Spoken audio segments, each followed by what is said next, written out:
জানো তো মা, তোমার জামাই অনেক ভালো। আমি যদি কখনো রান্না খারাপ করি তাও আমায় বলে না রান্নাটা খারাপ হয়েছে, চুপচাপ খেয়ে নেয়।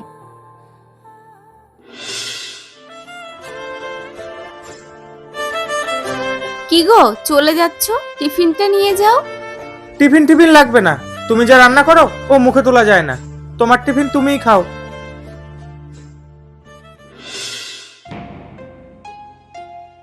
আর জানো তো মা, আমারও সব কাজে হেল্প করে, আমার কখনো কষ্টই হয় না।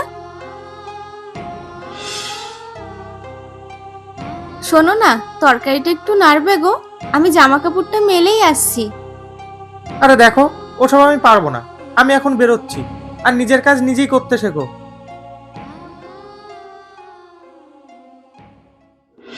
ঠিক আছে মা, রাখছি তাহলে।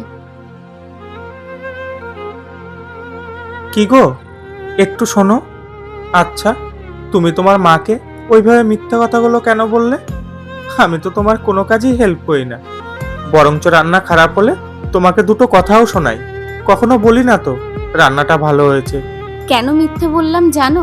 যেদিন তোমার হাত ধরে বাড়ি ছেড়ে চলে এসেছিলাম, সেদিন সবাইকে বলেই এসেছিলাম তুমি আমায় খুব ভালো রাখবে। আর এখন যদি তারা শোনে তুমি আমার সাথে এরকম ব্যবহার করো, তাহলে তারা কত কষ্ট পাবে বলো তো।